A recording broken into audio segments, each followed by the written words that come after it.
Hello, Archie Dunlop here with Talking Astrology with Archie on Friday, September the 26th, 2025.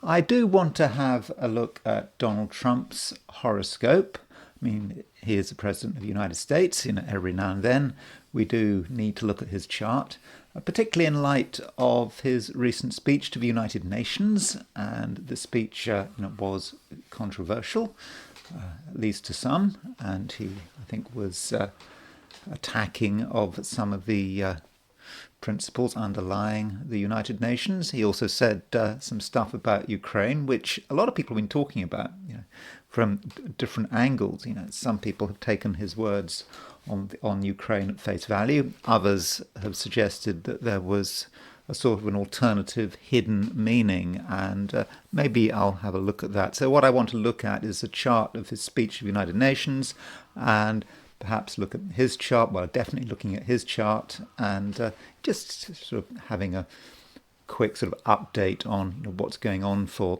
Trump at the moment. But before I do that, I want to consider the astrology and the I Ching for today, which is Friday, September the 26th, 2025. So here is the chart for today. Don't forget to like and subscribe if appropriate.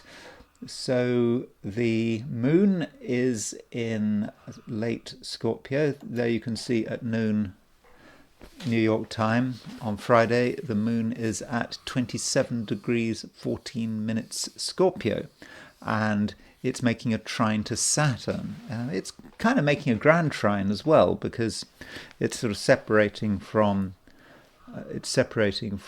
a trine to Jupiter, and then it moves on to that trine of Saturn. So there is a sort of watery energy here, and you could say that at the moment we really have two grand trines going on. We've got a grand trine involving air signs, which I've been talking about over the last day or two, with the Sun, Uranus, and Pluto making trines to each other, and then we've got the Moon, Jupiter, and Saturn, and so that might indicate that things are moving quickly and smoothly. One thing transitions to another, and it's all very quick, and if you apply a very small amount of energy, you can get a big result. So maybe the message of these grand trines is that you shouldn't try too hard to make anything happen, because if you do try too hard, well, it might be overkill. So that's certainly a possibility.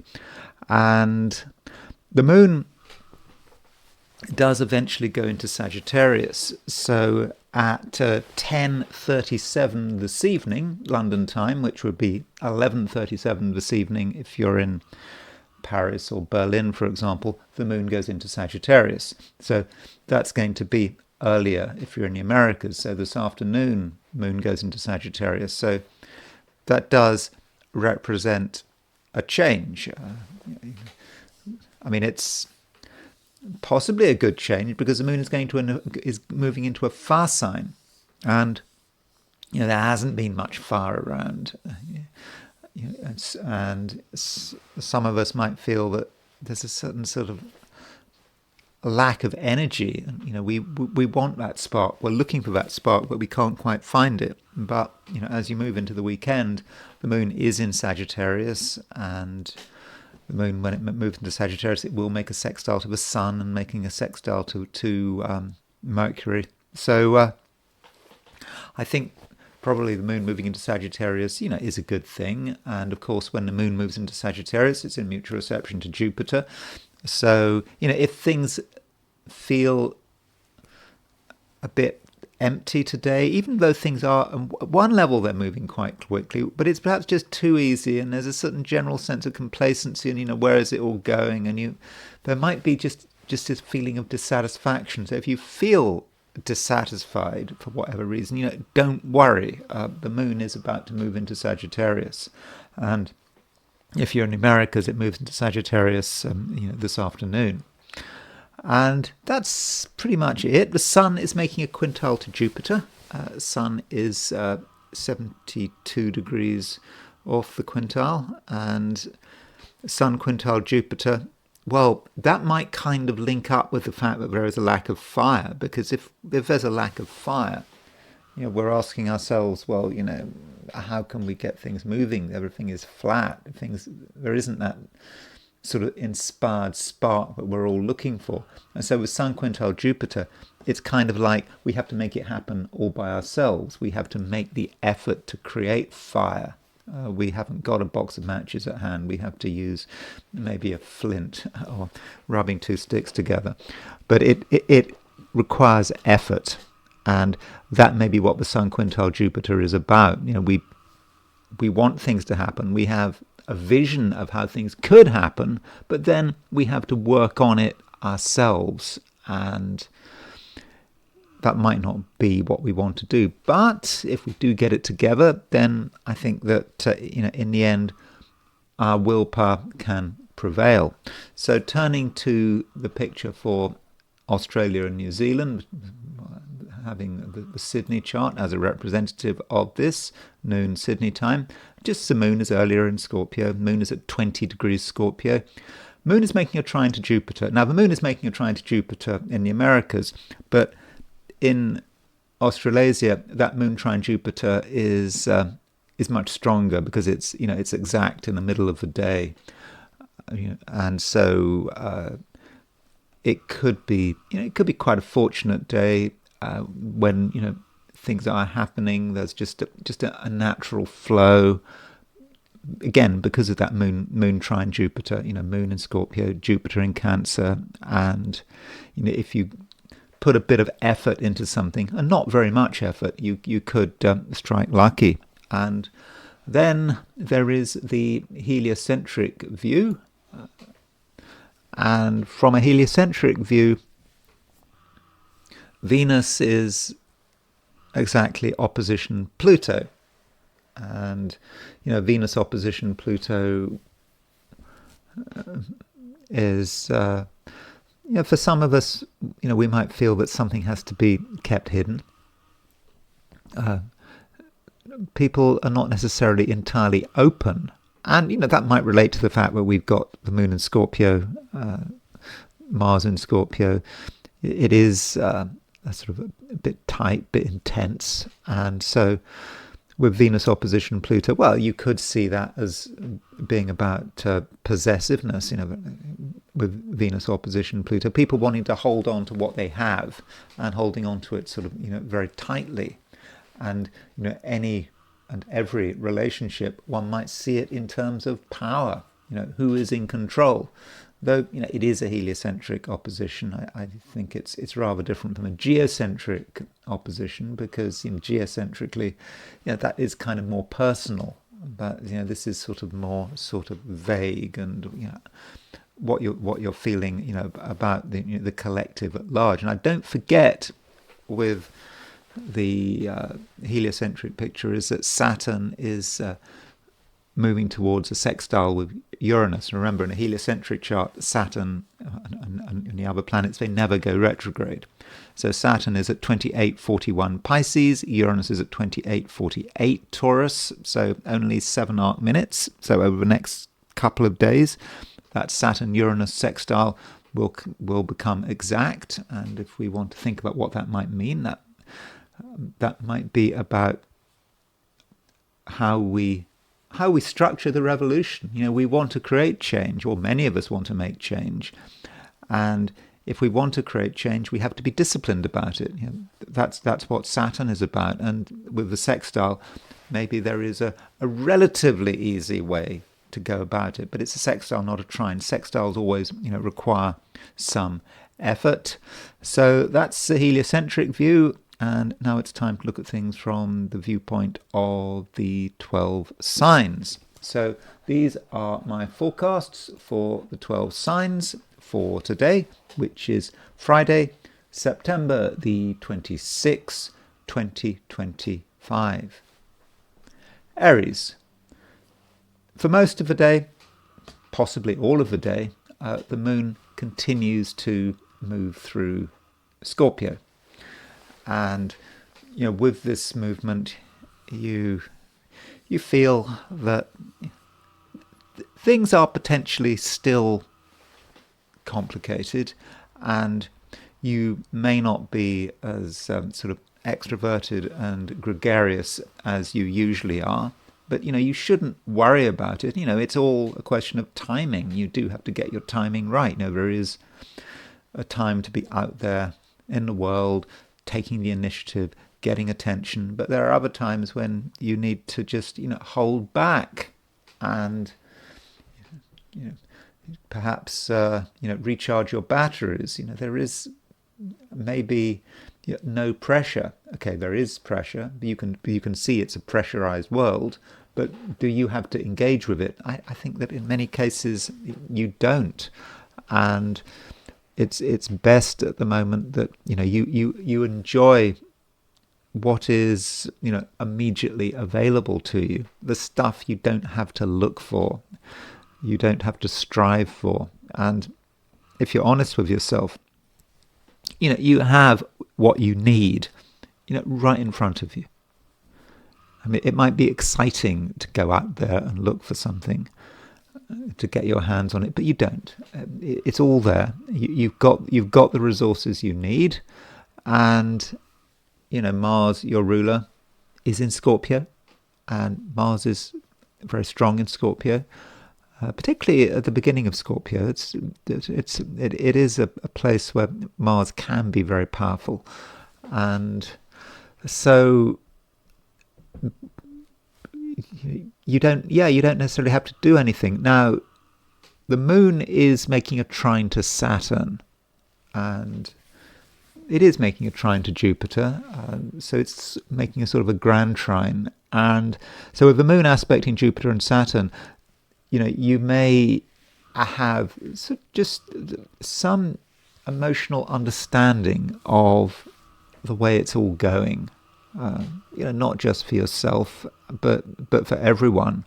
And I say an emotional understanding. Normally Aries, works best at an intuitive level. That Aries fire just makes connections, and it all comes together. But the fire is at a low ebb for most of the day, and temporarily it might not be your strongest suit. And I do think you are more emotional than usual, and so you can feel what other people are saying, what they're thinking, what they're feeling. You can feel out their feelings, and so that gives you a sense of overall direction. And perhaps when the Moon makes a trine to Saturn, that allows you to sort of get things together in your mind, to be able to sort of work out how it all is going to unfold. And so that can be very useful, because you can start to sort of align yourself to the future and perhaps create a concrete plan. Now, I don't want to give the impression that today you are just entirely passive. Arians are never entirely passive.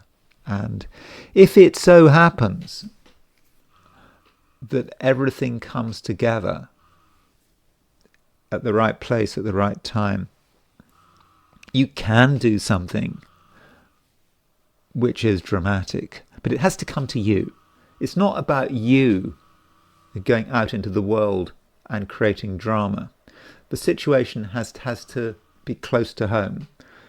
Maybe something is bothering you. Someone has intruded. Someone has decided to get in contact with you, and so you respond. So it's not about you going out of your way to create chaos. It's when something comes to you and you just feel you have to respond to it.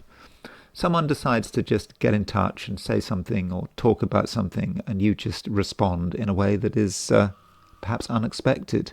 And it might be that you just need these triggers. People need to just press your buttons, and then if they press the buttons, then you could really do something dramatic. But I think that left to your own devices, and if you're undisturbed, I don't think, Aries, that you're going to do anything earth-shattering, at least in an external sense. But privately, there may be things going on.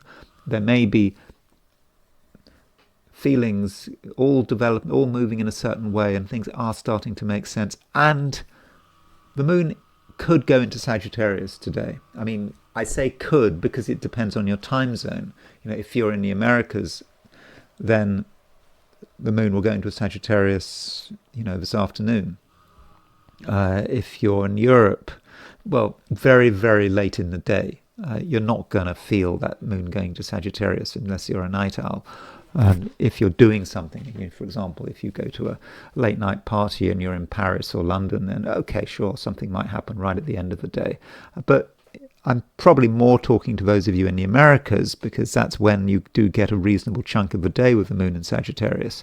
And so when the moon does go into Sagittarius, you might feel a sudden change, that suddenly you feel that you're back in tune with things, that the world is more sympathetic to your needs, and that you can perhaps afford to be more of an Aries, to be more of an extrovert, and you can be more assertive. So yeah, particularly if you're an American Aries, watch out for that change late in the day as the moon moves out of Scorpio and goes into Sagittarius.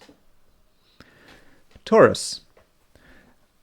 For most of the day, the moon is moving through Scorpio, your opposite sign, and so with the moon moving through Scorpio, making a trine to Jupiter, making a trine to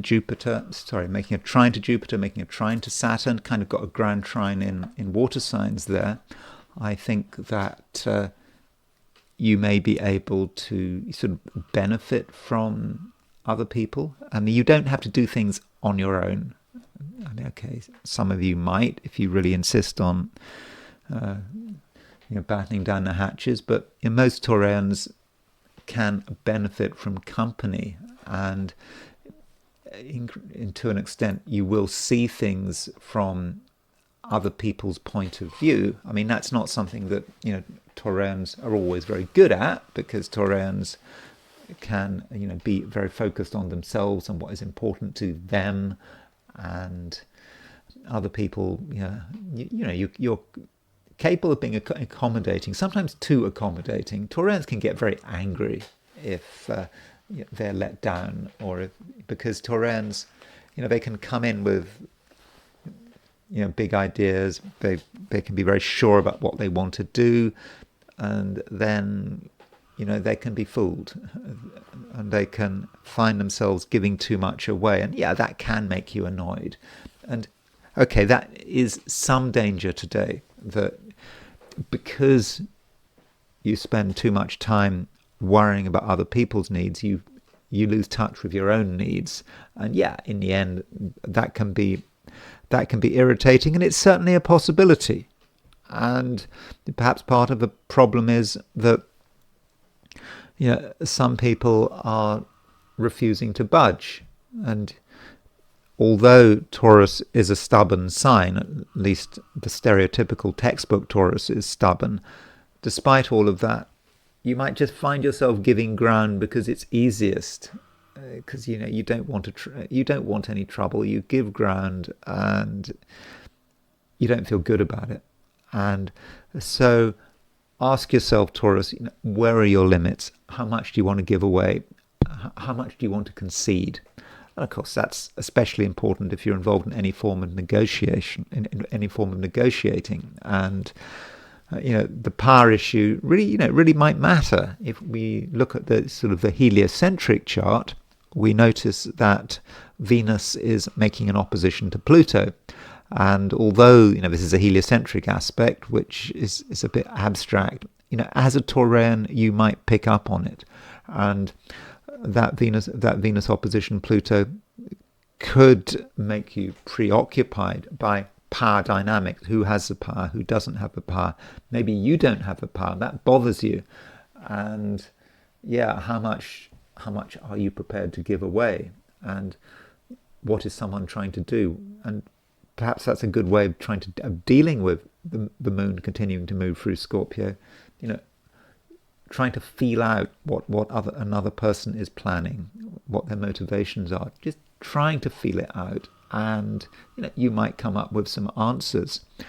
And at the same time, Taurus, you don't want to be in a situation where you could have said something but you didn't.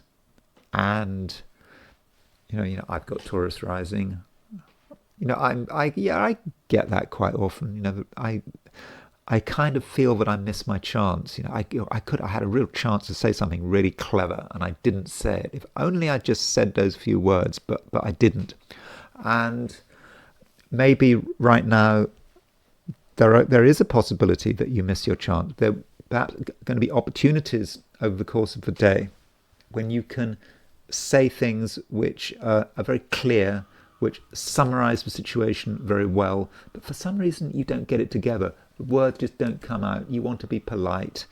You'll leave it for later, or the situation was too difficult, or you were slightly afraid. But I think, Taurus, there may be moments where you would be advised to say what you think, and to let the words do the talking. What do I mean by that? The words do the talking. Well, what I mean by that is don't analyze it too much. Just let the words come out and let the message settle and see how people respond.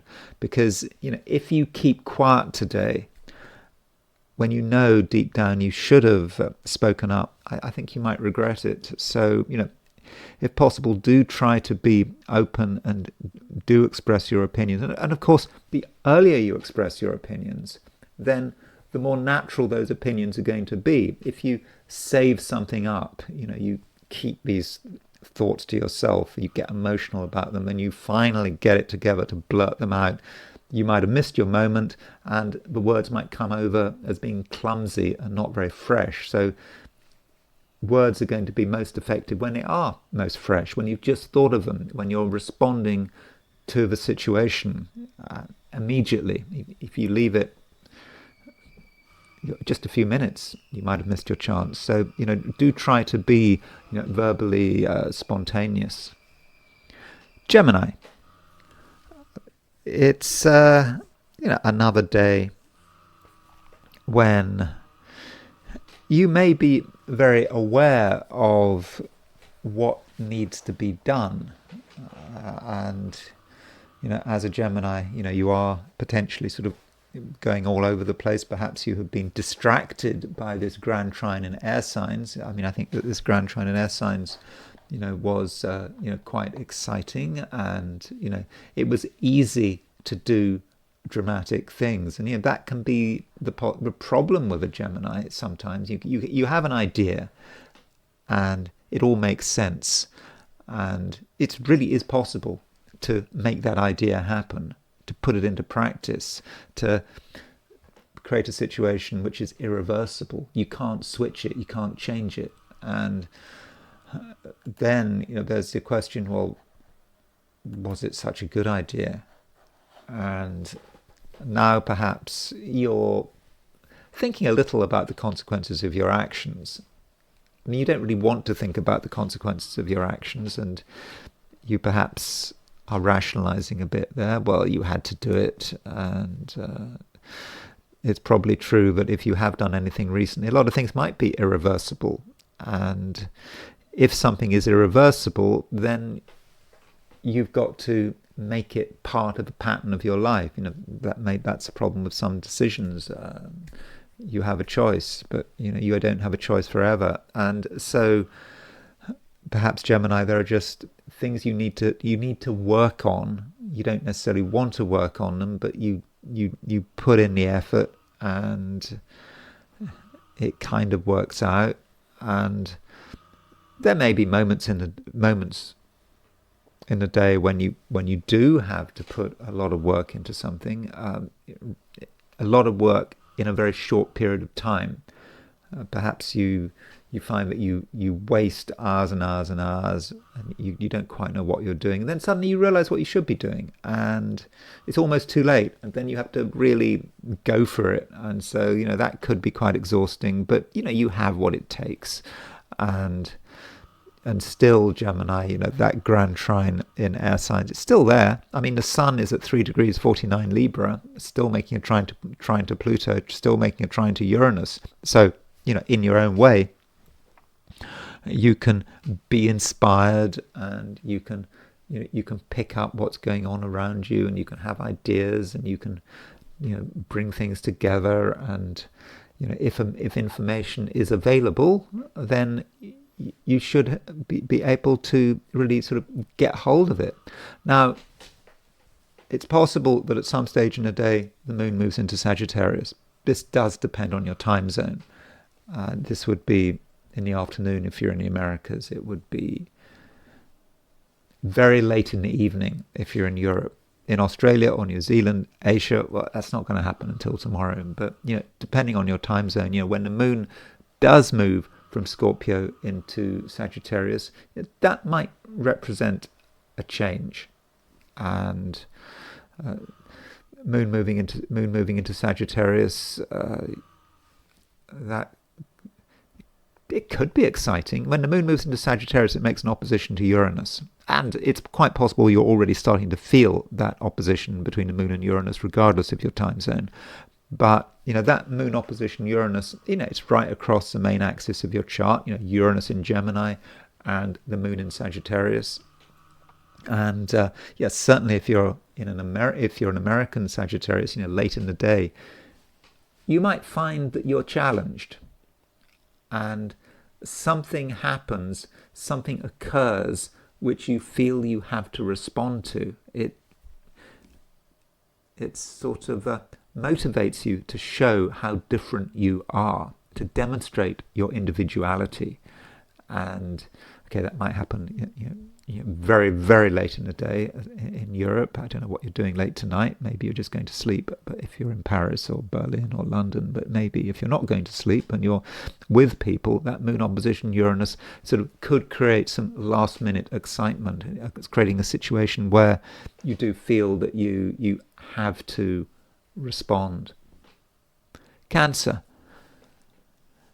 There is a Grand Trine in water signs. So, I was talking about, the Grand Trine in air signs over the last couple of days, but now Grand Trine in water signs, because, we have got planets in all of the water signs. We have got Jupiter in Cancer, we've got Moon in Scorpio, we've got Saturn in Pisces.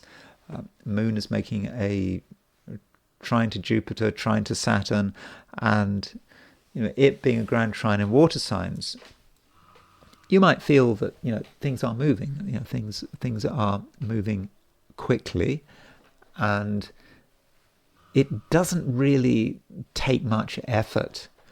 And so, Cancer, you don't have to go out of your way to create big effects. You can do it without even trying very hard. And it's all about the feelings you have, and if you feel that something is appropriate and you want to go with it, then you can make it happen. And in fact, Cancer, you don't want to overdo it. So that Moon trine Jupiter, it's a great aspect. Moon is in Scorpio, Jupiter is in Cancer, Jupiter is in your own sign, and so if you feel that something should happen, that you'd like something to happen, then just the smallest amount of effort on your part is going to begin the process. And it might start with the way you feel, and then you do something, you say something. Maybe you don't even have to say something. It's almost like if you feel something and you feel that you'd like something to happen, then it will happen. Probably not through an act of magic. It's more that your feelings do have an impact on your words and on your behavior. And it's all very subtle, but small things you do, small things you say start to have an impact, and that impact spreads very quickly. And it all starts with a feeling. It all starts with something very subjective. And, in the process, Cancer, I think that, there isn't going to be much pressure, and you can enjoy yourself. And the moon does make a trine to Saturn, and this trine to Saturn may be about you being able to make something concrete just very easily. So it starts as something vague, like you have a feeling, then you show this feeling through what you do and what you say, and then, before you know it, it's real, and you can get sort of real results in the real world. And additionally, this moon trine Saturn is potentially could be about relationships, being able to get on with people. And at the moment, Cancer, you do feel quite self-contained. I don't think that you feel that you necessarily need anyone in your life, but with moon trine Saturn, I think you do have the opportunity to get on with people, get on perhaps with one person in particular, and this would be particularly the case if you and another person enjoyed the same things. I think that does matter, and perhaps not just enjoy the same things, but have, broadly speaking, the same kind of moral compass. And so if you are on the same wavelength as someone, which I think you should be, I think there's at least one person who you're very close to, who you share a lot of priorities, then I think that should work pretty well. Leo. You might find, Leo, that it is difficult to get things done, especially at the beginning of the day. There may be a lot of resistance, and at the same time, if you feel that you really want to assert yourself, you feel it's important to assert yourself, you might run into sort of just resistance, but passive resistance. It's not like anyone is going to say to you, "Oh, they don't want to do that." It's not going to be like that. People might say, "Yeah, sure, whatever," but fundamentally they don't want to do it, and this could be frustrating. And it's particularly frustrating as you're just coming out of this Grand Trine in air signs. The Sun is trine Uranus, Sun is trine Pluto, and so you might be thinking about all of the things that could happen, but you'd like to happen, and it all seems very exciting. But the question is anyone going to share your excitement? They might superficially do so, but when it comes to actually making things happen, it's just hard work. And part of it may be down to you rather than other people. It's easy to blame people, and they just don't show enough enthusiasm. But honestly, if you really wanted something to happen, if you really wanted action, you would be able to do it. But you are resisting it, and it could be that deep down, Leo, you're not very committed, and that might be the case for most of the day. And so if things are slow, perhaps you should accept the situation. You shouldn't rush to blame people if they're not being cooperative or enthusiastic. You should look at yourself and ask yourself, why might you be holding things up? And maybe there's just nothing much to worry about. The moon is in Scorpio, and with the moon in Scorpio, things inevitably are a bit slow for a Leo, and you might like to do things in your way, and however much you try, there is something introspective about you. You can try your hardest to be an extrovert, you can try your hardest to make a big impression, but I don't think it's going to work, at least for most of the day. Now, something does change, and that is the moon moves into Sagittarius. So the moon moves into Sagittarius very, very late in the day in Europe. And so if you're in Europe or Africa, I don't think you're going to pick up very much on this moon moving into Sagittarius. And if you're in Australasia, it's going to be tomorrow, or Asia, or Asia. However, if you're in the Americas, then this afternoon at some stage the moon moves into Sagittarius. I think it's New York time. That would be 5:37 p.m. The moon moves into Sagittarius, so it will be earlier if you're sort of further west, in sort of Chicago or the Pacific. But when the moon moves into Sagittarius, things do change, and I do think that they change for the better. You feel sort of more inspired, and also there is more action, because you've finally got a planet in fire signs, and just Neptune in Sagittarius Neptune in Aries is just not enough. And so having a moon in Sagittarius, moon starting to make an opposition to Uranus, that gives you the spark that you've been looking for.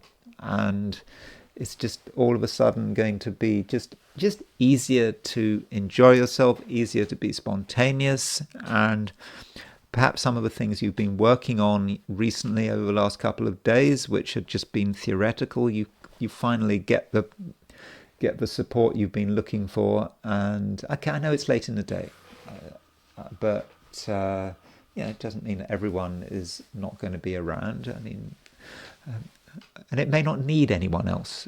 You're just going to feel this warmth as the moon moves into Sagittarius, that finally things are coming together, and that you have the power to make it all happen. And I think with moon moving into Sagittarius, I think you're going to be less resentful, because I think a few Leos have been resentful recently.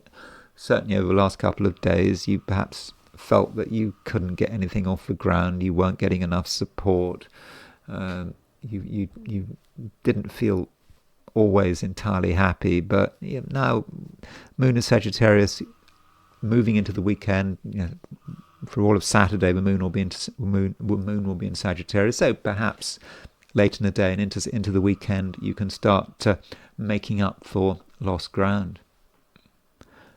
Virgo. At the moment, Virgo, we have planets in Scorpio.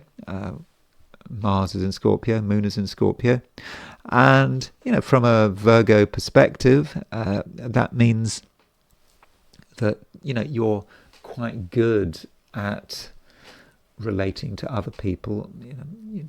Not necessarily in a particularly profound way, but profound enough. I mean, you can engage with people, not just on a sort of conversational level. I think that there is some emotional engagement. You're able to sort of look beyond the details and surface appearances, and have some understanding of what another person is thinking, feeling, what they're upset about, what they're happy about. I think that you can pick up on all of that.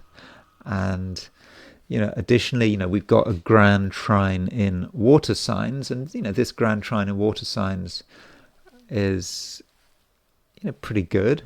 It allows things to work, and it allows things to work certainly in a social sense. So if things had been a little bit slow socially, then with this Grand Trine in water signs, Moon trine Jupiter, Moon trine Saturn, that I think does allow things to move, and people are perhaps going to be relatively forthcoming. And if they're not forthcoming, I think that you have what it takes to get things moving. So you shouldn't be put off by first impressions. At first impressions, people might be slow and unenthusiastic, but you shouldn't regard that as being anything written in stone. I mean, people can change, and don't forget, you've got Venus in Virgo. I mean, it's still in Virgo, and with Venus in Virgo, you're able to project yourself in a way that is quite charismatic and also caring and powerful as well, if need be. So you don't at all have to be just satisfied with the way things are. It doesn't always have to be like that. And if you want change, you feel that you need change, then I think that you can get it together. And yeah, I think that your ability to deal with people and to motivate them at the moment is going to be good. And it's not that you're going to be that you're going to be tough about it, or you're going to be hard work. I think that there's just a natural flow to you, which may not seem typically Virgoan. I mean, Virgoans often have a reputation for being just getting stuck on details, be looking at one thing and not really looking at the big picture. But I think you can look at the big picture, and what gives you the advantage is just a general awareness, of the way emotions are flowing. And at the same time, I think your sense of timing is going to be quite good. I mean, the moon is making trines to Jupiter and Saturn. Jupiter and Saturn are the rulers of time. Does that mean your timing can be good? I think it does. I think you know what is appropriate, and you're helped by your emotional sensitivity. So, if something needs to be done or said, you'll be able to get your timing right. You won't miss the moment, and by saying the right thing at the right time, you can change everything, and you can ensure that people don't just listen to you, but they're ready to follow your lead. Libra. The Grand Trine in air signs, it's starting to break up. It's certainly not as strong as it was. I mean, the sun is moving away from a trine to Uranus. It's moving away from a trine to Pluto. But that Grand Trine is still there. I mean, it's still available to you. And if you want things to move, you can certainly make them move. And additionally, you're aware of higher level trends which other people might have missed, and now you can start to think about how you can put them into practice. And maybe what we're talking about is transitioning from one Grand Trine to another Grand Trine.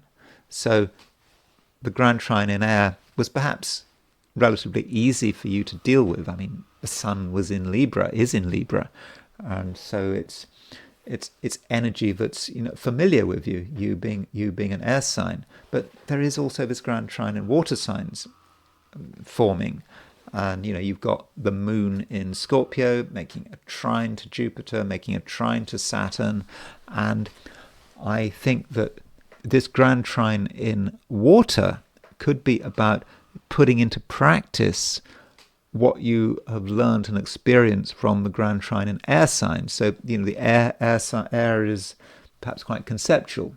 You've got ideas, but with the Grand Trine in water, you've got to make these ideas happen. And it's a water Grand Trine, and that could be about dealing with the emotional realities. With the air signs, you're dealing perhaps with the realm of ideas, but now you're moving to the realm of feeling. And this Grand Trine, we've got Moon Trine Jupiter, and with Moon Trine Jupiter, you can start to feel what you can do, what you can get away with, what is appropriate. And of course, then it moves on to a trine of Saturn. And so you could say that Moon Trine Saturn is sort of getting down to work. But I think the Moon Trine Jupiter is perhaps more important, especially as Jupiter's in Cancer. Jupiter is in a high profile part of your chart. And so, with that Moon Jupiter trine, I think that you can, you can think about what you want, what your ambitions are, but you can also do it in a way that is emotionally sensitive, and you're not going to upset anyone. but you can still be quite ambitious, and you can make things happen your way, and perhaps you can be ever so subtly manipulative, and this feeds into an opposition between Venus and Pluto. When I say there's an opposition between Venus and Pluto, that is a heliocentric opposition. You're not going to see that opposition in this chart, which you're looking at, which is a geocentric chart. So if you put the Sun in the center of the solar system, you will see that that Venus is opposition Pluto. So hold on, let me just show you what I mean, in case you weren't watching the heliocentric section of this video. So here is, there's Venus, your ruler. This is a heliocentric chart, and it is opposition Pluto, and so you can see that. And so I think that this heliocentric Venus opposition Pluto does indeed allow you to be quite manipulative. You can work behind the scenes. You can perhaps play on people's feelings, their hopes, their fears, and because of that manipulation, you can kind of leverage them.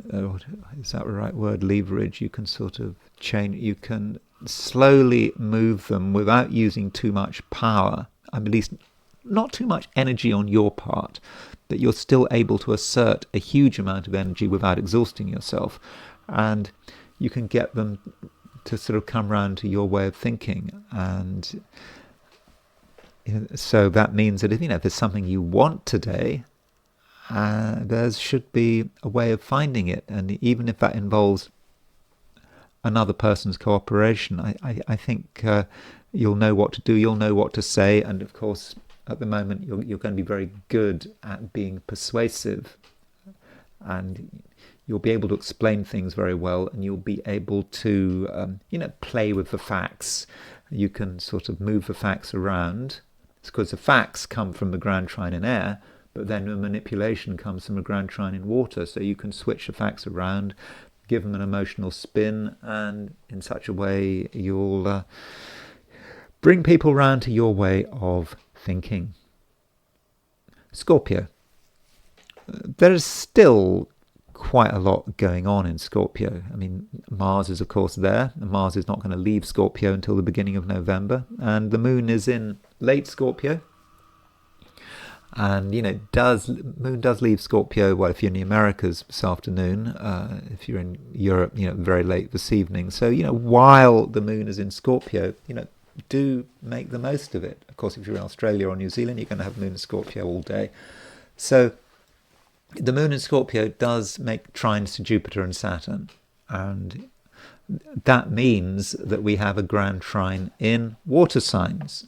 So Scorpio Grand Trine in water signs is it's great. I mean, it's emotional for sure, because water signs tend to be emotional, and it's easy. It's a Grand Trine. There's no conflict here, and it is all about you and your ability to make things happen.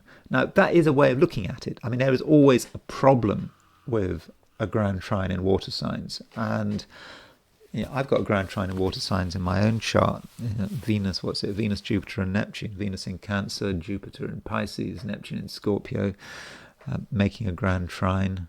Of course, I've supposedly got a Jupiter-Chiron conjunction. So yeah, I've got a Grand Trine in water signs. And the problem with a Grand Trine in water signs is that, it can get over-emotional, and it can just get nothing done, because it can just dwell on one thing, and dwell on one thing forever, and nothing gets done. Maybe that Grand Trine in water can encourage you to dwell on something for a lifetime, and you're thinking about it, you're feeling it, and it just goes on and on and on, and it just becomes lazy. So there is that danger with a Grand Trine in water. I'm not saying it's going to happen, by the way. I'm just saying it is a possibility, and you need to harness that Grand Trine in water signs in the right way. And this, it's about, moon makes a trine to Jupiter, then it makes a trine to Saturn. So perhaps you need to think about that sequence. Moon trine Jupiter, moon in Scorpio, trine Jupiter in Cancer. Great aspect on paper, but you can be lazy. You can have good feelings. You can think, oh, this is fine, this looks good, there's nothing I have to worry about. You can be optimistic, you can afford to be optimistic, or at least it feels like you can afford to be optimistic. But that feel-good nature of the trine can just become like an overexposed photograph. I know people don't really think about overexposed photographs anymore in the digital age, but if you leave photographic paper in the in the developer, as they used to have, it will just in the end go black. So you've got to get it out of the developer in a timely fashion, and so you don't want that moon trine Jupiter to be like an overexposed photograph, because it will in the end be nothing. It will be meaningless. So you have to, sure, dwell on something up to a point, let it sit there in the developer, let it develop up to a point, but at a certain point you're going to have to take action. And then the moon, having made that trine to Jupiter, it moves on to making a trine to Saturn. And perhaps if you want to continue with the sort of photographic analogy, and I know this is completely perhaps totally irrelevant if you've been brought up onto digital photography. I'm not a great photographer, but I do remember when I was a teenager in the 70s, I did learn how to develop a photograph. And what I do remember, I've got quite a good memory, is that you have a photograph, and you firstly have to put it into the developer, and then you have to put it into another fluid called the fixer, and the fixer is what holds the chemicals together on the paper. So you could say that moon trine Jupiter is the developer, and moon trine Saturn is the fixer. It holds it together, and perhaps this is what you need to think about, with this Grand Trine in water signs. And because you don't want to waste it, because I think it can be really great. So think about what you are trying to develop, and you will realize that at a certain stage you have to put it into practice, and that's the moon trine Saturn. And then the moon, having made a trine to Saturn, the moon will change signs and it will be out of Scorpio and into Sagittarius. And that's something you will experience in the Americas this afternoon, very late in the evening, if you're in Western Europe.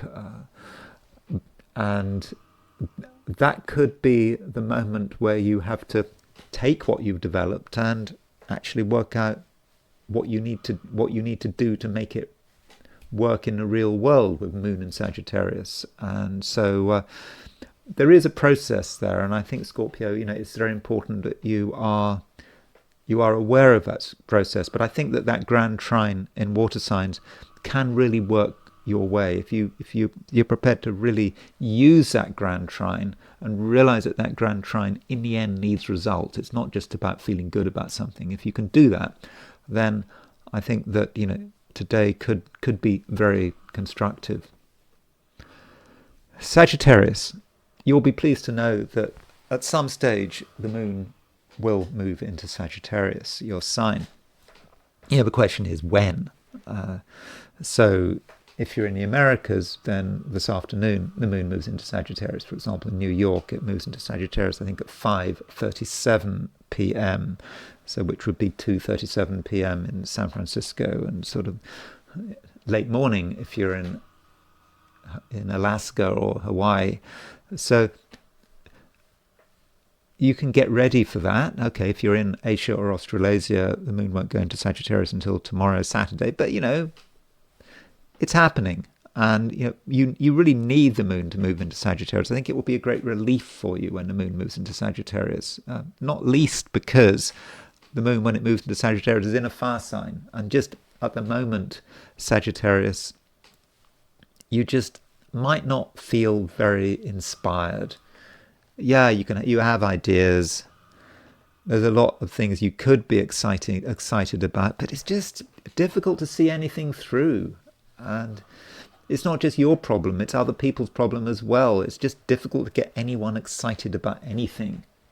And yeah, they can talk about stuff, got plenty of ideas, but what's an idea on its own? I mean, an idea on its own is something flat, meaningless, and it will just die if nothing is done with it. So you can get ready for the moon to move into Sagittarius, but for most of the day, the moon is moving into Scorpio.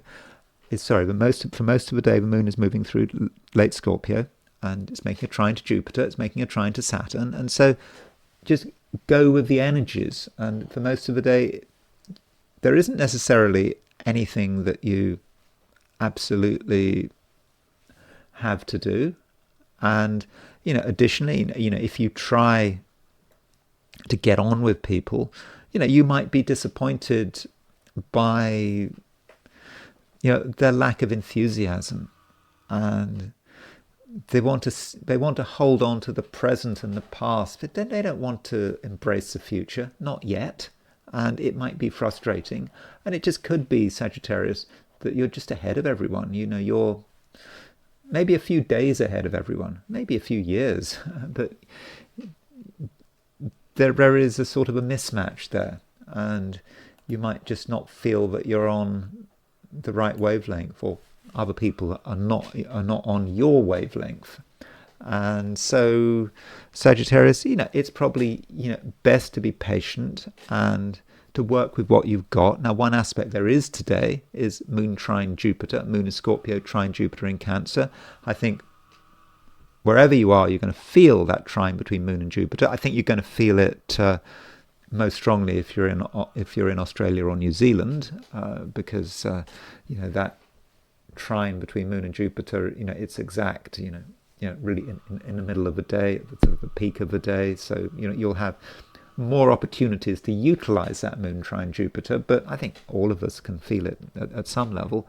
And Jupiter is your ruler, moon is a fortunate aspect. So there just may be things that you can do in your own private way, that you can feel good about, and just tell yourself that the moment for action just hasn't quite arrived, but your feelings are real. And that is an important thought for Sagittarians, that your feelings are real. Now, one doesn't say that all the time, but one does say it when Jupiter is in Cancer. Of course, Jupiter's in Cancer from went into Cancer earlier in the summer. It stays in Cancer until June of next year. And so perhaps that's one of the lessons of Jupiter in Cancer. Your feelings are real. They really mean something, and they can be used in a practical sense. And so just reassure yourself, Sagittarius, that it's all fine. And I know that things are a bit slow for you at the moment, or I'm not saying they're definitely slow for you. I think they might be slow for you, but it's not going to stay like that forever. And I think you're going to feel a lot better once the moon moves into Sagittarius, which is, of course, your sign. Capricorn. I don't think that it's going to be a particularly exciting day, but it's a day that certainly has a flow to it. We do have a grand trine in water signs. The moon is in Scorpio, it's making a trine to Jupiter, and it's making a trine to Saturn. Of course, that trine between the moon and Saturn is important because Saturn is your ruler. And I think with this grand trine, things are moving. It might not feel like it, but you are making progress, and you're making progress at many levels, including the emotional level, because it being a grand trine in water signs, you're probably quite sensitive right now. And additionally, you shouldn't forget that not so long ago Saturn moved out of Aries, retrograded out of Aries and back into Pisces. Of course, Saturn is your ruler. It's moved back into Pisces, which is a fairly emotional sign, all things being equal. And so this grand trine involving Moon, Jupiter, Saturn is picking up on the way you feel. And I think that you understand the way things are going, and I think you have a good understanding of other people's feelings. It's not that you're spending ages and ages trying to work out what someone's motivations are, what their secret thoughts and feelings are. It's not like that, but it's more spontaneous than that. So when you are in company, you know how to behave, and you know what to do, you know what to say, and you just come over, I think, as quite an easygoing person. And you may not necessarily regard yourself as being easygoing. I mean, Capricorns very often feel that they've just got a lot on their plate. There's always just so much to deal with, so much to worry about. There's a lot of responsibility in the Capricorn world, but the moon is making a trine to Jupiter, and it's a very sociable trine between the moon and Jupiter, and it's a reminder that Jupiter's in Cancer. It's in your opposite sign. This is a time, Capricorn, when relationships are important. At the same time, you need to be not satisfied with what people are giving you. I mean, that's one aspect of Jupiter in Cancer, a lack of satisfaction. Now, that might seem strange, but you want a lot from relationships. You expect other people to deliver with Jupiter in Cancer. Deliver at whatever level. I'm not necessarily talking just about romantic relationships. It could be just friendships, business partnerships, whatever it is. You expect a lot. And I think you can get a lot. I mean, with Jupiter in Cancer, you can be the recipient of another person's generosity, their good nature, their sympathy, whatever you need, you can get it. And I think that with Moon trine Jupiter, perhaps your expectations are higher than usual, and you perhaps have an insight into which people can deliver the goods and which people aren't really going anywhere.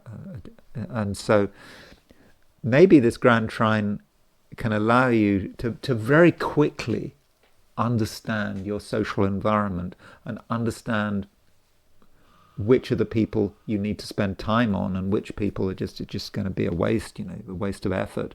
And so that might be a way the Grand Trine is working, especially as it finishes. You've got Moon trine Jupiter, and then the final movement is that Moon trine Saturn, where things come together, things become clear. And Moon trine Saturn also, as an aspect, is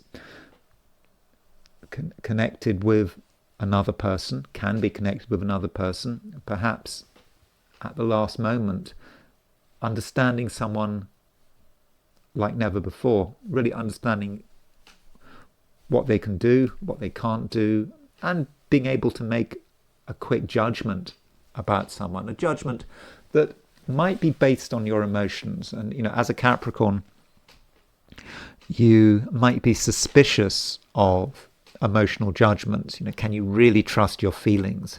But I think that Moon trine Saturn, I think you can. So if your feelings are telling you something, particularly about another person, then I think in many cases that you really can trust your feelings, and you can make the right decisions about certain other people. So that Grand Trine can really work for you. I mean, it's not the only thing going on. I think that you've still got that Grand Trine in air. Okay, it's starting to lose its power, but don't forget it does have an impact on your work and your ambition structures. At least it can do. It depends what you're doing with your life. Depends what your priorities are.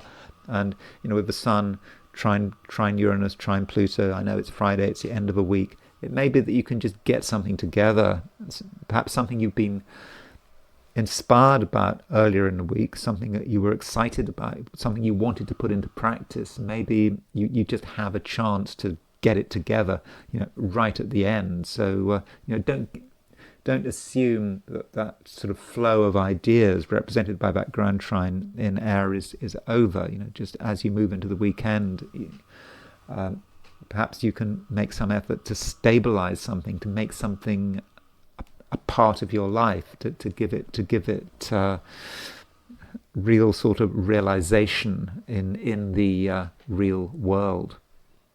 Aquarius. There is a Grand Trine in water signs. There are two Grand Trines. We've just been talking about the Grand Trine in air signs, which I think was very relevant to Aquarians. But I think the Grand Trine in water signs is also relevant.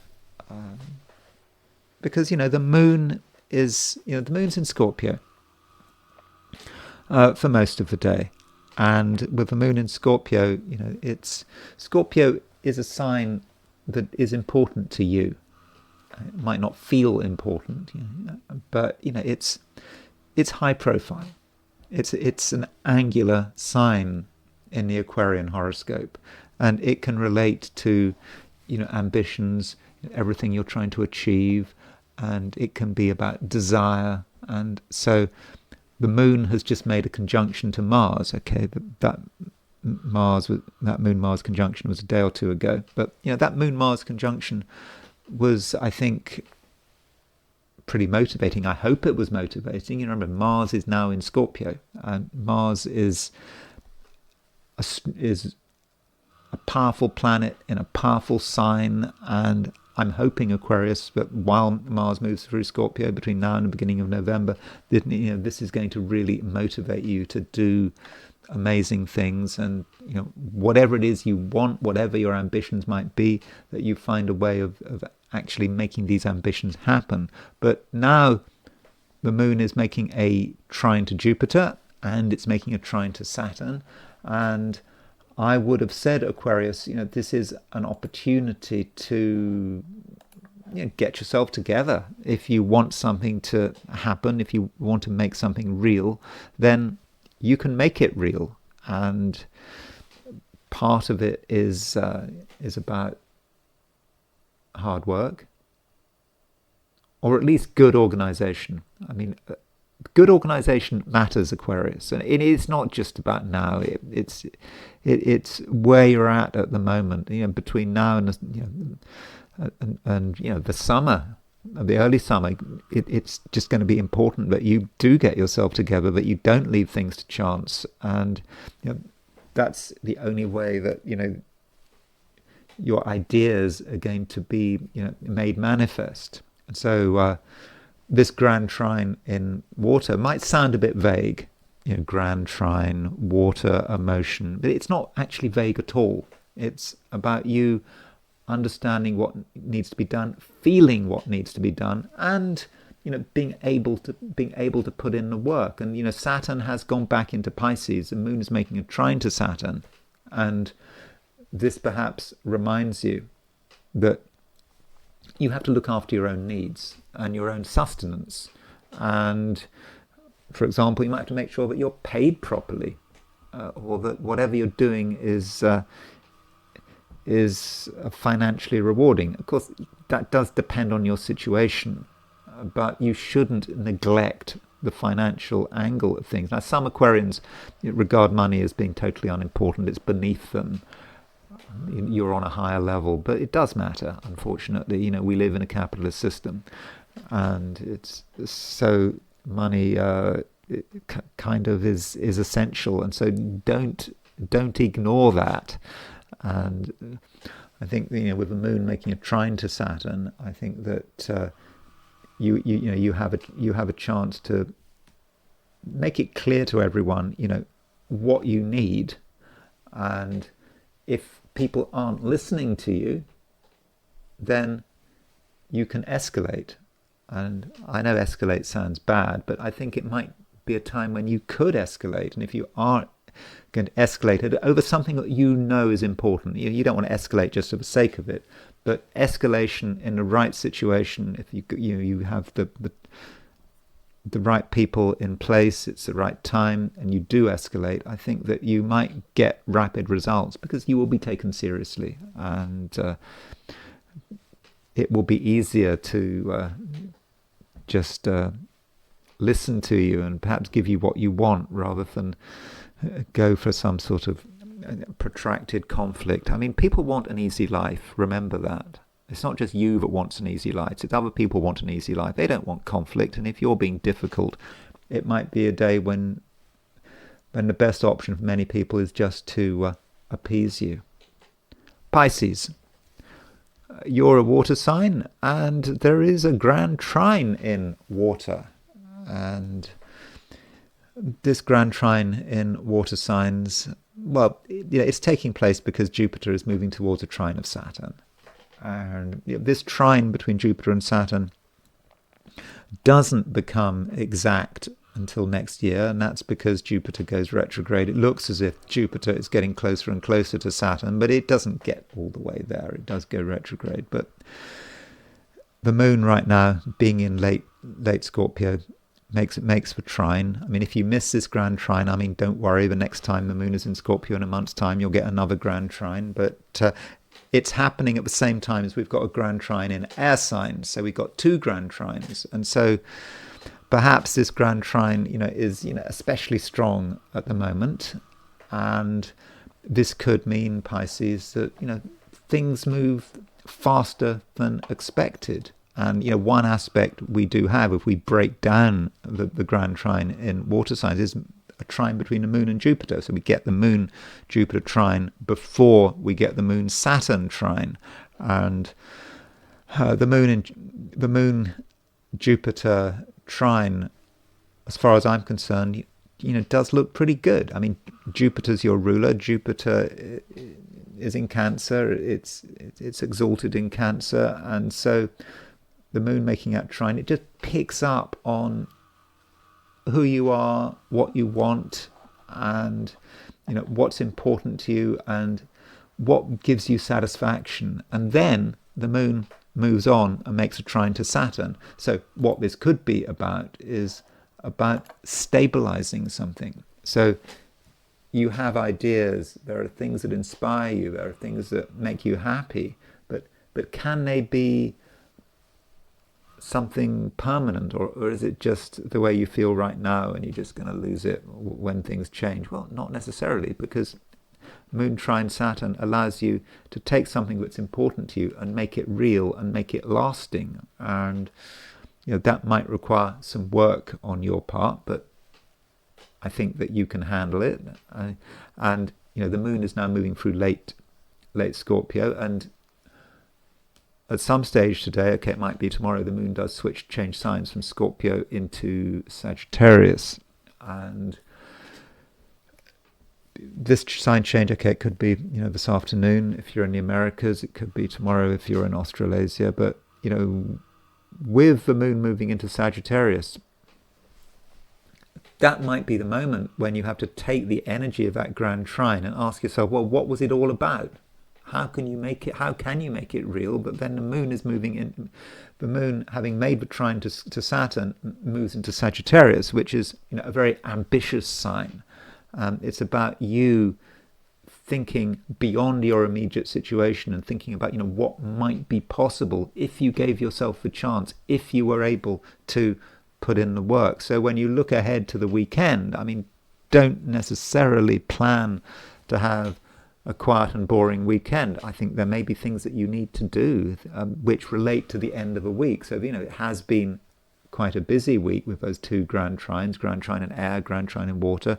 And as you move into Saturday, the moon moving into Sagittarius, and you might think, well, yeah, how are you going to make these things a lasting part of your life if that's what you want? So, but if you have got some ideas and you feel that things could change, things could be better, then the sooner you act on these thoughts and feelings, well, the better. Because if you just go with the flow and you just think, well, that was nice, let's move on to something else, well, you might just miss it, and before you know it, it'll be just a memory, and all those ideas will be wasted, all those inspirations could be wasted. But it needn't happen. And Pisces, it is a time where you can certainly enjoy the inspiration, but you've also got to work on it as well. and that might be your task for the weekend. And that's it. Those are my forecasts for the 12 signs. And now I want to consider things from the viewpoint of the I Ching. So I asked the question, what is Friday going to be like for those watching the I Ching section of this video? And the first hexagram I got was a hexagram number 50, the cauldron. The cauldron is quite a strong hexagram, and it's a hexagram that when Jung in his introduction to Wilhelm's I Ching, I think he cast an I Ching for himself, almost in part of the introduction. I think he got the cauldron, and of course, from a Jungian perspective, cauldron is a sort of a very sort of solid vessel, represents us bringing in all our talents, and there's something quite alchemical about the cauldron. You bring things together which in themselves might be quite boring and routine, things we take for granted, but then when we put them all together, we can find that there is an emergent property in these two things. There's a certain gestalt to everything we put into the cauldron, and something else happens. Of course, in alchemy, it was the philosopher's stone, but it might be something else. Where everything comes together and something emerges, and that's perhaps what we need to be thinking about as we start the day. And you can see the symbolism of the cauldron here, because you have got the bottom trigram relates to the wind, to air. The top trigram relates to fire. So I suppose you can think about the air, and circulation is required to keep the fire burning bright, to keep that cauldron going. And the bottom, well, not the bottom line, the second from the bottom line moves, and there's an indication there that the cauldron is full, and that's good that the full cauldron is full. That means that we really have got a lot of talent here, and we can really give it our best shot. And if we're feeling confident about ourselves because the cauldron is full, that means that we don't have to worry about what other people are saying, because we know what we're good at, we know what we're doing well, and so that means we don't have to worry about other people's jealousy. Some people might be jealous of us. That is a possibility that the I Ching is indicating. And so it all starts very well, and we're feeling good about what we've done, and we're perhaps ready for a new challenge, and we may start to take on something that might be slightly above ourselves. Why not? That often happens. We have a success, we've built up a certain amount of knowledge, and then we feel we're ready to move to the next level. And then what happens? Well, fourth line moves. And what might happen is one of the legs of the ting is what this hexagram is called. I mean, I don't know how it's pronounced. I don't know any Chinese, but the ting represents the cauldron. I think is it Chinese for a pot, cauldron, whatever. One of the legs breaks, and that is serious, because the food goes everywhere, and what that means is embarrassment. And we make a mess of things. We should know better, and perhaps the reason we make a mess of things is because we've overreached ourselves. We've gone too far, and so it looked good at the beginning because we were confident in what we could do, but we got complacent, or we got arrogant. We took something too far, and it went wrong, and the food goes everywhere.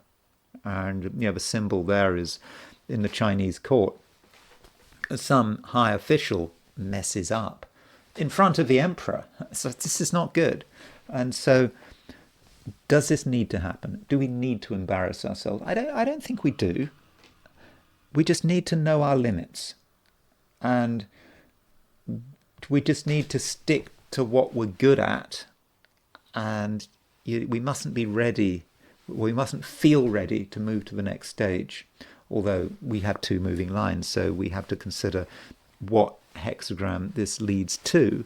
And so as the second from the bottom and the fourth from the bottom move, we move to hexagram number 52, which is keeping still. And maybe that is the right advice. So if we're feeling good about ourselves and we feel we're doing a good job, rather than overreach ourselves, we should just stop what we're doing.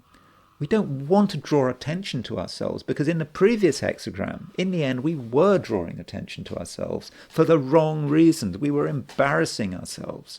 And that, in a Chinese court, that could be quite dangerous. I mean, if you get food on the emperor's clothes, I don't know what happens to you in China. I mean, in ancient China, I mean, that sounds bad. But we certainly don't want to embarrass ourselves. And instead, once we're feeling good, confident, don't push it, keep still. You don't want to draw attention to yourself. That's the important point.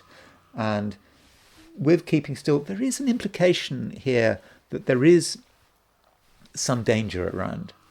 Something could be dangerous. But by keeping still, by not drawing attention to ourselves, we avoid the problem. And that perhaps should be our approach, as we move through Friday. And by keeping still, if we haven't embarrassed ourselves, we can feel good that we've done the right thing.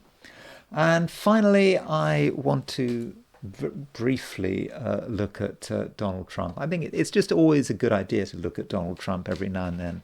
I mean, I know some people can't stand him. Some people think he's wonderful. But, whatever. He is the President of the United States. So we always need to keep looking at his chart.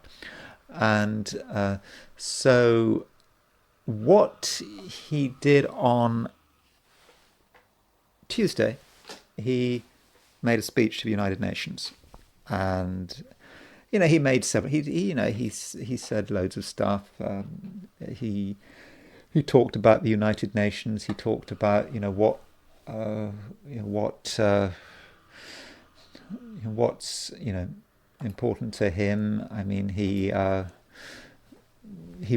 was quite critical. I mean, he reaffirmed the importance of the nation state. I mean, that's a very Trump view. If you're American, you don't want international organizations interfering with your country. And he sort of attacked all this too much sort of migration. Migration was an issue, as far as he was concerned, is undermining many countries in the world. And of course, he's not into collective international action on something like climate change. Climate change doesn't seem to be an issue for Donald Trump. I'm not giving an opinion on the climate change. He, of course, said stuff about Russia. He condemned Europe for importing Russian oil, and then he went and said that Ukraine was could do what it liked. It could reconquer all its lost territories. It could even move into Russia if it wanted to. And he thought, Russia, Ukraine could win, and all of this kind of thing. And people are kind of very confused by what he said. What exactly did he mean? And people have different interpretations of that. So as far as this speech is concerned, here is the chart of Trump's UN speech. I made it 9:50 a.m. This was 9:50 a.m. on September the 21st. This was the time he was due to start. I mean, maybe he didn't start at 9:50 a.m. I did look at a video of his speech, and I was just looking for any clocks in the UN hall or anywhere, there was someone wearing a watch, and I couldn't see the time on his watch. So I didn't. I mean, I don't know for sure that 9:50 a.m.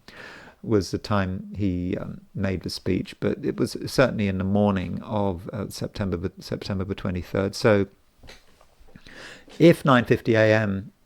was the time he made the speech, well, it would kind of make sense. You know, Mars has gone into Scorpio, just gone into Scorpio on Tuesday. So Mars in Scorpio is about being quite assertive, expressing what you believe in, not compromising.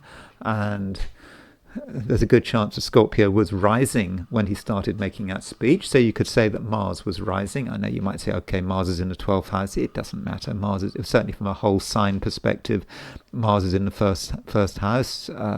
Again, assuming he didn't start this speech, you know, a lot earlier than 9:50 a.m., it seems likely that Mars was in Scorpio rising. And so Mars in Scorpio rising would be someone giving a strong statement of his beliefs. Perhaps.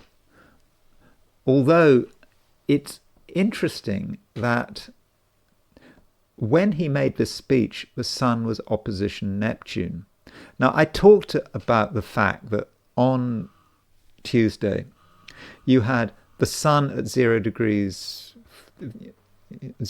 Libra, or 1 degree Libra, Neptune at 1 degree Aries, and you had Mars at 1 degree Scorpio. And I came up with all sorts of ideas about how that might work, and I was perhaps sort of over dramatic about it. But you could probably see Trump's speech like this. I mean, clearly it's an assertive speech, sort of underlining, you know, the dominance of his country. That's the impression he's trying to give, and the importance of the nation state. I mean, Mars is a planet which is about separation. It's not about joining things together. America is a sovereign state. There's nothing wrong with sovereign states. You know, he's talking to the United Nations. Of course, you have a lot of globalists who believe that you know, the boundaries between nation states should sort of dissolve, that the global solutions to, you know, various problems, you know, for example, climate change, are the way forward. But that is something that Trump is clearly rejecting with his Mars rising. But then you've got this Neptune, and you know, it's interesting that with the Sun opposition Neptune, you know, I was, you know, looking at different accounts of his speech and what he said about Ukraine.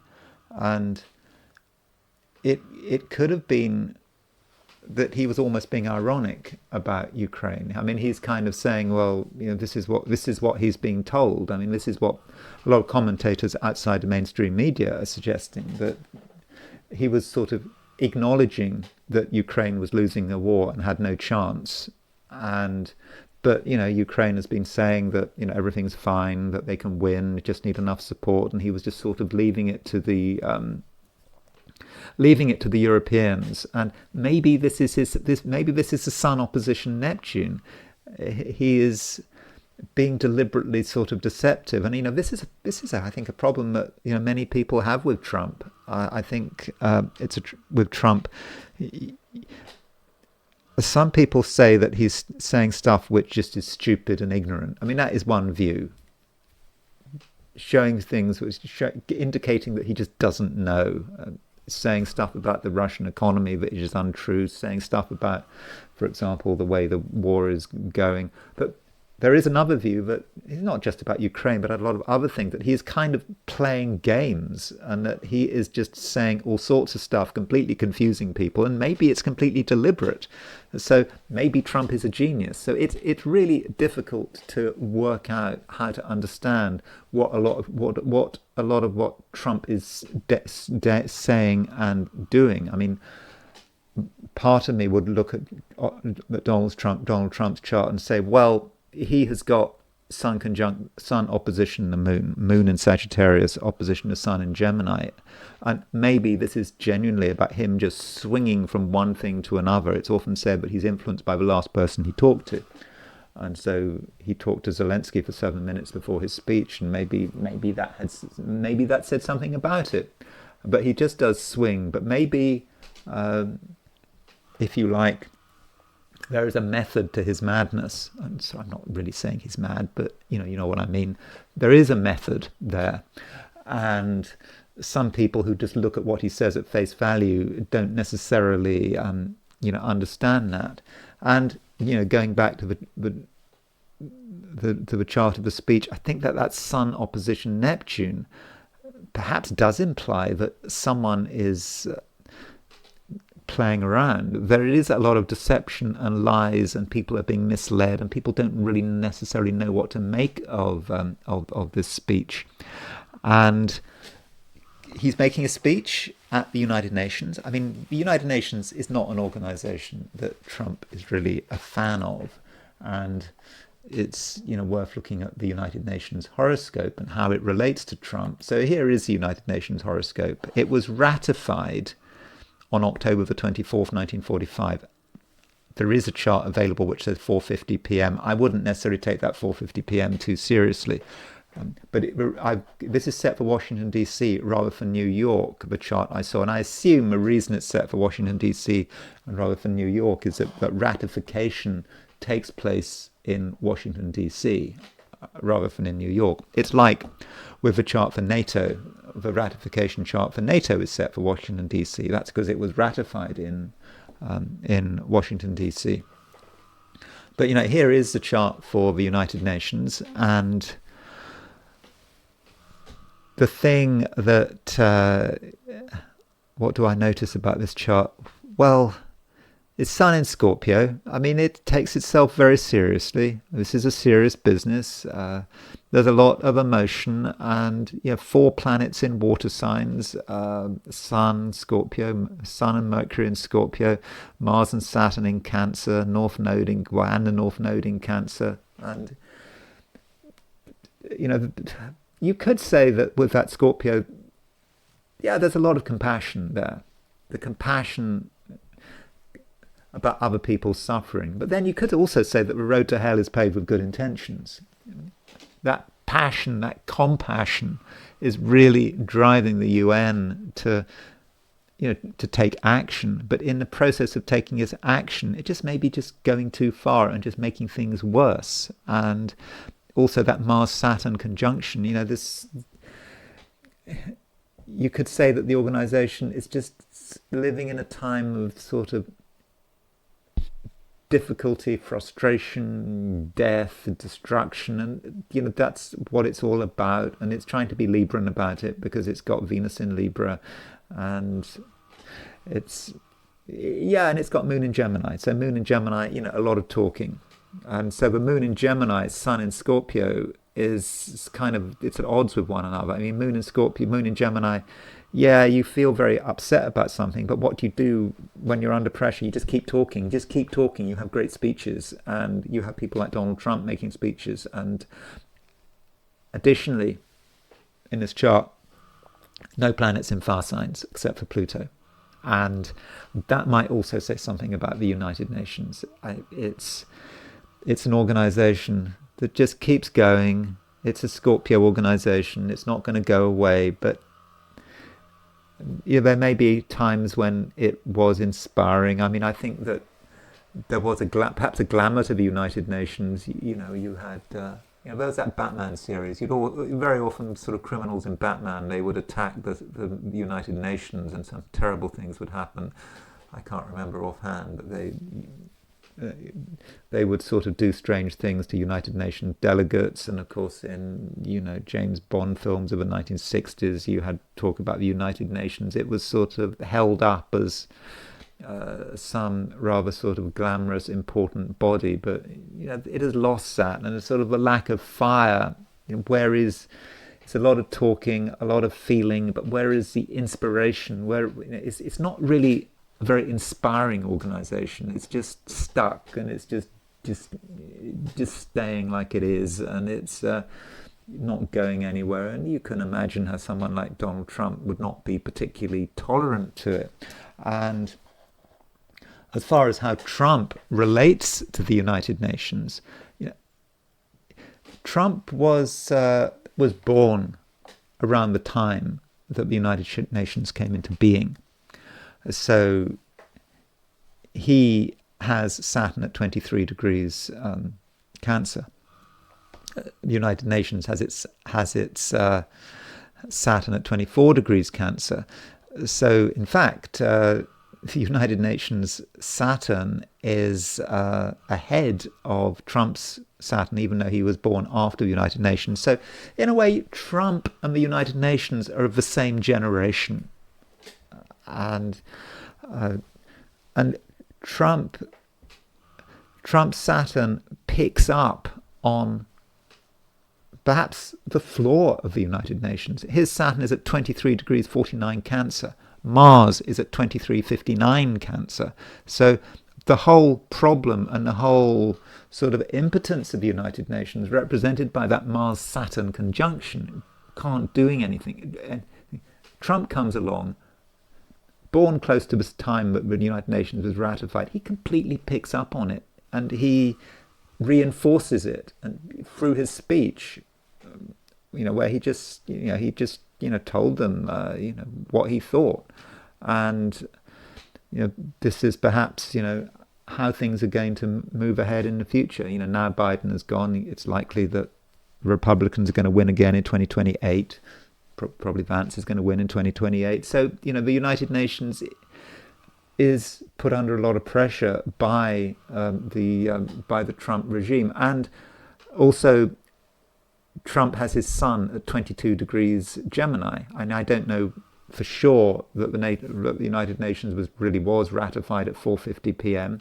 But Trump's sun is right on the United Nations moon, and also his sun north node and his Uranus to an extent is picking up on United Nations moon. So he can stand up, he can talk to them. Does he have a rapport? He kind of has an anti-rapport. He can get under their skin. He knows what to say, and he can perhaps steamroller that moon. So I think looking at the comparison between Trump's chart and the United Nations chart, you can see that there is really a very powerful connection there. And it could be a destructive connection from the United Nations perspective. And finally, I'm just going to look at what was going on for Trump when he made his speech. It's also a good idea to refresh ourselves about what transits he's currently got at the moment. And so he made this speech when Mercury was at 8:59 Libra when he made the speech. So Trump has his Mercury at 8 degrees. So Trump's got his Mercury at 8:52 Cancer. Mercury was at 8:59 Libra. So he had Mercury square Mercury at the time of the speech. So that might just emphasize his Mercury, the fact he is communicating. Now, how do people see this speech? Well, people are confused by this speech, Mercury square Mercury. But he was certainly able to communicate, no doubt about it. He was able to make a speech.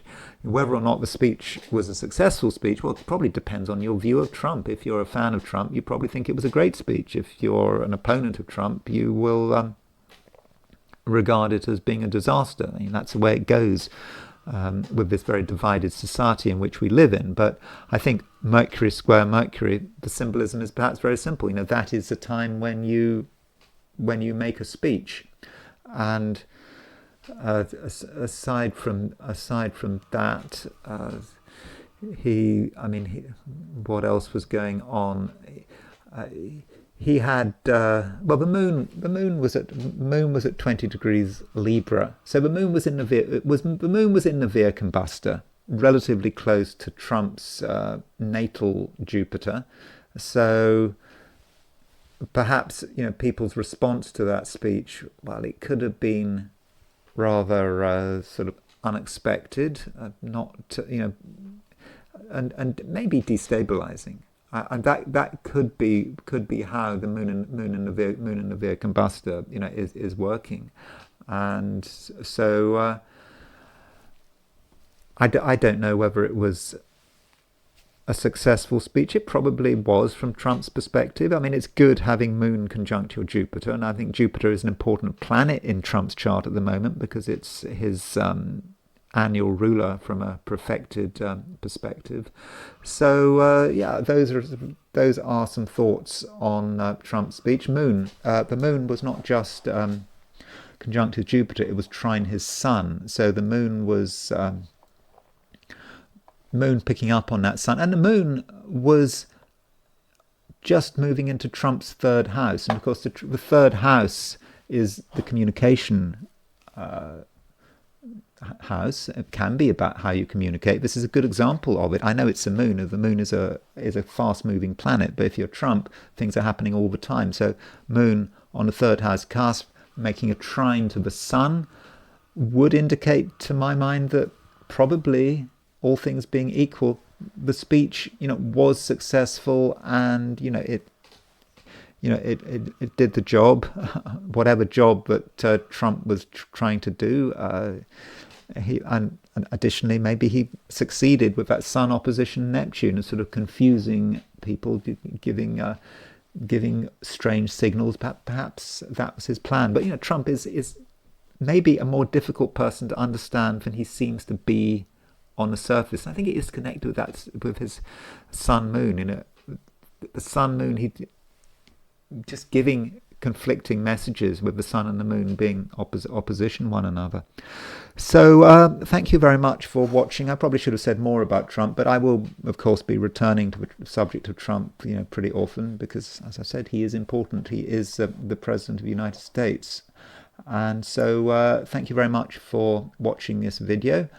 If you enjoyed this video, I'd be very grateful if you were to like it. If you're not subscribed, I'd be super grateful if you were to subscribe. If you want to buy me a coffee, there's a link in the description, and I will talk to you again tomorrow.